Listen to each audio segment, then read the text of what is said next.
Hey, Blue Table fans. Yes, you just can't get tired of this face, right? All right. Well, no shockwave of happiness today. Yeah, some days I just don't feel like it. I'm not your monkey. I'm not going to dance for you. All right, anyway, by the way, I just turned on, I'm like, I'm going to make a video. And I set up my tripod, and I have no idea what I'm going to say, and we will just... We'll just see what happens. So, hey, let's get the plug out of the way. I'd like to add 4 new projects. I have 28 projects going. That's not the perfect number. It's 32. And you might think, that seems like a lot, Sean. How do you keep track of all that? Oh, it's quite easy right now. I remember in 2005, yeah, we're coming up on 20 years. In 2005, I had a whiteboard. Well, because when I was a solo artist, I only had like 2 or 3 things going. And obviously you don't need a spreadsheet to keep track of all that. And then, so I had a whiteboard and it had 16 projects on it. And I remember getting like, I got like this panic attack. I'm like, how am I going to keep track of all this? And yeah, little did I know that scant 7 years later, I'd have like 100 projects going at the same time. And then of course you build up, you have a team, you have people that are supposed to do different aspects of it, and so it takes some of the load off. I called it Great Giant Brain Syndrome, that at the middle of everything, you gotta have some person that knows everything that's going on at the same time. So anyway, that magic number is 32. And I'm 4 short, guys, so it's time. At the very least, put in an inquiry. Just find out, well, how does it work? How much is it? I know you all have giant piles of unpainted miniatures. And that gets into something, yeah, all right. Now it's a ramble, guys. I had this theory. I called it the big giant swimming pool theory. Yeah, that's right. And it's this, Games Workshop, back when I was doing this theory, it was like 2011, I think,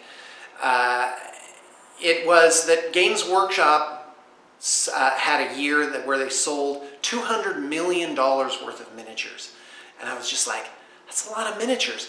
And they all came in boxes where it was, it's a product that can't be used when you open it. Which is weird. It's like you don't get a car that way. You don't get like pallets of car parts in plastic wrap, and it's like, okay, now put them together and paint them. Go out and buy a paint thing and paint your car.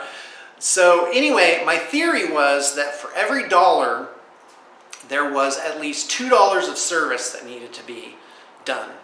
Oh yeah, you're gonna love this. So that means that if every single person that bought, and by the way, just Games Workshop. Oh, and they sold books and things like that, so I kind of switched that out for in my calculations for models done by other companies. So 200 million minus 50 million, because it wasn't all models, but adding in the models from Privateer Press and Infinity and all these other companies. So anyway, so bear with me now. So if every single person got every single kit professionally done, the minimum of the market would be 400 million. Probably more like 600 million. And so, but of course that doesn't happen because the market's only a certain amount. So basically my estimate for the market for miniatures, painting, and assembly was somewhere between 50 and 100 million a year. And that may seem like a lot, but that's a relatively small industry. That's still a niche industry. Niche? How do you say it? I think you can say it both ways. Anyway, and of course, Blue Table Painting, even when we were doing the most projects at the same time, was really only doing a very small amount of that. And of course, if I said in videos before, like it was not fun to have 100 or 200 projects going at the same time. Like, there's like an upper limit. And of course, the puzzle of scaling up. So that's the big giant swimming pool theory, and that's of course this is not new, guys. Many years ago I made a prediction that some mid-level players like Blue Table Painting would come in and they would fill this, this market. They would basically sponge it all up, but that there would never be like a Walmart of miniatures painting. That I did attempt that. Like I attempted to make it, to scale it up. I actually had plans to scale it up to 200 people. And obviously that didn't work out. And I didn't want it to work out. How I'm doing it now, that's the awesome way to do it. Family size. And in fact, I don't know if I told this story before, but I read a lot of business books and listened to a lot of business gurus and had a business mentor too. So I went out to lunch with this local tycoon, and he had a sprinkler company where they installed like systems and did, what's that called? Landscaping. And he had, I think it was right around 300 employees. And I went out to lunch and he was like, Sean, don't ever do this. He said, just keep it family size, keep it simple. He's like, because I never know what all these people are doing. And I only find out later when there's a problem. And I'm like, oh, okay, interesting. Of course, I didn't listen to him. I still was like, no, I think I can put the ball over the into the end zone. And yeah, so family size is great. The business model of the Badger Hole was actually really good.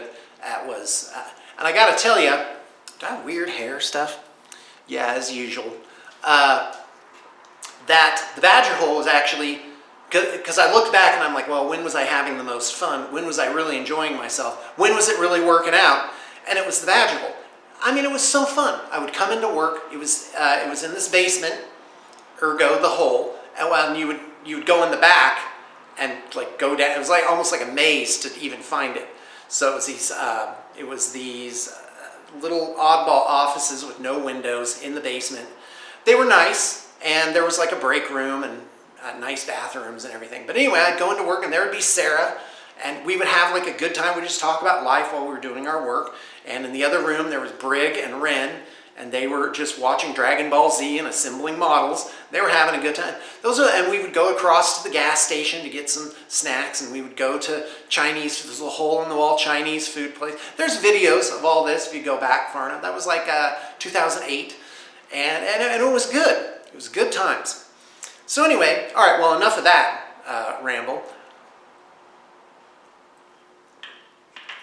So when you get online and start scrolling, there's the algorithm that brings you things. And guess what? Every morning my algorithm is like, good morning, sir. Would you like to see alligator attacks on humans? Oh, that sounds most excellent, algorithm. And yeah, I love gator porn. Oh yeah, I can't get enough of alligators, man. It's just fantastic. They give me the willies. Like if I were ever in Florida, I would stay like 500 feet from any body of water. I would not go out there.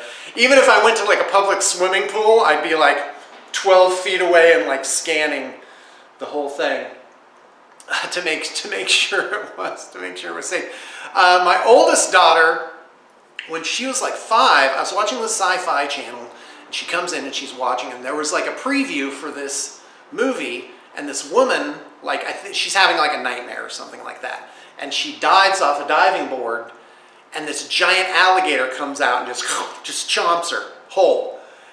And my young daughter, she saw that, she was like, and she would literally not get in the bathtub after that. She did not want, she was like, I'm not going in there. Oh, and here's another fun story. I remember when my oldest daughter, now 23, by the way, when she was 3 years old, we're in California. This is when I first started Blue Table. Is that right? No, that'd be 2003. Yeah, right around this time I was starting Blue Table Painting. I go in, I'm going to the bathroom, and I see her in there, and I stop, because maybe something cute is about to happen. She opens the drawer, she gets out my toothbrush from the drawer, closes it, And I'm like, oh, she's gonna brush her teeth with my toothbrush. How sweet. No, she goes over to the toilet. She scrubs the dirty toilet bowl. And I'm like, ah! And then she puts it back in the drawer. And I was like, oh, no wonder I've been getting sick all these. I'm like, what's making me so sick? I don't understand. Why didn't I taste it? I wonder. Maybe because I put toothpaste on it before using it? I don't know. It's so bad. Kids! Oh, man. Well, and you know, I meet a lot of young people in my profession, and a lot of them are like, oh, what am I going to do with my life? What am I going to, you know, because there's pressure, right? People are like, when are you have kids? When are you getting married? Blah, blah, blah. And I'm here to tell you, you don't got to do all that. You can live your own life. I've said this before, but here it is again. You can live your own life. You can have your fun. And I don't know what to call it, the kids paradox, where you can't both have kids and not have kids. Because once you have those kids, this other life is like, that's gone. So you can't know how the other life would have been. And I have friends that I grew up with, and they never had kids, and they, you know, and it's like, and they're going on cruises, they're doing all these things, and it's like, well, that's great. I think that's awesome. And I always tell my own kids, like, I don't have expectations of them. I'm already proud of them. You've already won. However you live your life, I'm just interested to see what you do with your own life. It's going to be fun. So anyway, I saw this video of this guy, and it's, I guess at a zoo. There's like a lion, but it's just behind a chain link fence, right? And there's a bunch of people recording, because what is he doing? He's petting the lion, like he's got his fingers between the chain link fence. Which hand is it? Yeah, it's his right hand. And he's petting the lion like on its face. Oh, aren't you a cute little... And the lion just grabs his hand. And he's trying with all his might, he's trying to like get his hand out of this lion's mouth. And it rips off the skin of his fingers. Like you see him come off like little Vienna sausages. And I'm just like, oh, that's brutal, you know? And if I were there, I would just sort of tap the sign and say, don't feed the lions, you know? Yeah, I mean, I'm sympathetic, obviously, somebody's suffering, but geez, I'm just like, dude, no. And of course, then I flashed back, because I've gone to the zoo with my kids a couple times this summer. I'm like, oh, yeah, that's why they keep, like, literally a barrier. Like, there's a barrier that you can't get past, at least not easily. Then there's a space, and then there's yet another fence with, like, barbed wire or whatever on the top. And it's like, that's why. It's like, you've got to estimate the reach of the human monkeys that they can't literally get their hands in it. And so, yeah, next time I go, I think I'm going to be like, I'm going to look at some of that architecture and see what their reasoning is. Because I look at these, I'm like, if these animals really wanted to get out, they would just do it. And so there you go. Well, guys, I think that's it for me. That's a 13-minute ramble about this, that, and the other. I hope you enjoyed. If you'd like to see something, if you'd like me to talk about a certain topic, or you'd like to, for me to show you something, then by all means leave a comment in the comment section.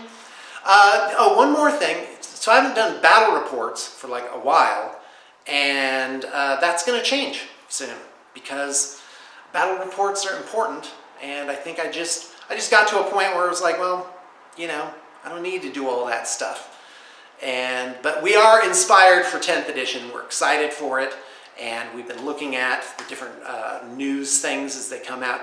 And it's imminent, like next month, obviously. Well, next month is going to be in a day, I think. Yeah, that's right. It's going to be a day. Tomorrow is June 1st. So in June, Leviathan is coming out. Bah! And that's amazing. I think it has like 56 or 62 miniatures in it. And that is just fantastic. What a deal. And of course the rule book, and they're coming out with the indexes. Okay, now I'm going to talk about this. Got a few more minutes. So 10th edition, I'm excited for it. But you know, every edition I'm like, ooh, this time at last they're going to do it right. And by right, I mean they need all the rules in one place, online, if only such a place existed, and at no cost. And to update them once every 3 months, adjust the points, maybe make rules changes. Because they could balance, guys, they could balance the game if they wanted to do it. It's a thing, it can happen, it's real, but every time they just create this rules churn, all this stuff you gotta buy. It's very confusing, only like super pros. And I'm like, I'd love to play 40K. If I knew what that was, like you literally can't look away for a month and then come back. Because like, oh, this changes, there's a new meta, blah, blah, blah. I'm just like, guys, just make a good game, balance the game. Don't try and sell all these books. Because that's why. It's to sell dice and books and all this like riffraff. And of course, Games Workshop, they are, I believe, positioning themselves to be more of an IP, like they're licensing things. And that's of course how you make the big bucks and don't have all the complications of making physical models for a game. And so, like everything, there's everything goes in cycles. The garage days, the golden age, and then what I call the bastards, where, you know, and that's where people that are interested in money come in, and you've got corporation type stuff, and it becomes basically not fun anymore. But everything has those golden years where it's the golden age of whatever it is, and it goes in cycles. Like right now, BTP is about to enter its second golden age. Wait, how many golden ages have I had? 1, 2, yeah, this will be the third one. 20 years I've been going. And it's funny because BTP has actually gone out of business. By the way, I say that in quotes, tongue in cheek, like 3 times. 3 times like, yeah, you're done. And I'm like, yeah, actually, instead of being done, I'm just gonna get my head down and crank through it like this. This is the motion I make when I'm cranking through it. Get it? There's like one of those double, you know those old beam drills? All right, whatever. So yeah, I just get through it. So we're excited for 10th edition. You're gonna see some battle reports. I'm really stoked for it. My son who's 21 now. And by the way, Jonah is a miracle. He is just such an amazingly good and talented person. It's awesome. And he's into miniatures battles too. Both of my sons kind of taken after me in that way.